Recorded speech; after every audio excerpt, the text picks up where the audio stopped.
ప్రతి మనిషికి ఒక ఇన్నర్ ఫీలింగ్స్ ఉంటాయి, నేను ఇట్లా ఎదగాలి అన్నటువంటిది.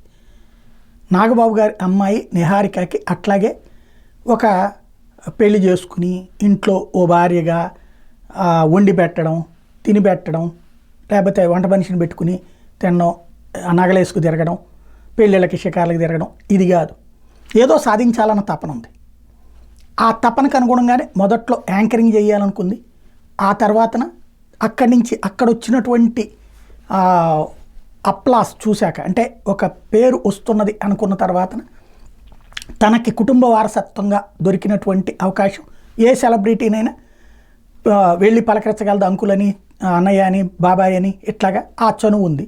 మెగా కుటుంబపు అమ్మాయి కాబట్టి దాన్ని బేస్ చేసుకుంటే సినిమా రంగంలో అద్భుతాలు చేయొచ్చు.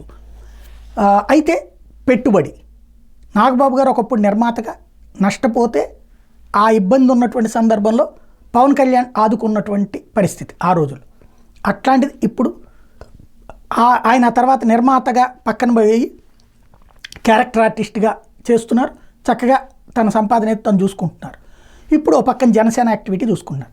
నిహారిక మరొక వైపున తన తండ్రి వారసత్వాన్ని, ఇక్కడ తండ్రి వారసత్వం ఎందుకన్నానంటే హీరోగా కొడుకున్నాడు, నిర్మాతగా నిహారిక ఇప్పుడు పాత్ర పోషిస్తున్నటువంటి పరిస్థితి. తాజాగా కమిటీ కుర్రోళ్ళు అనే సినిమా నిర్మాతగా ఉంది.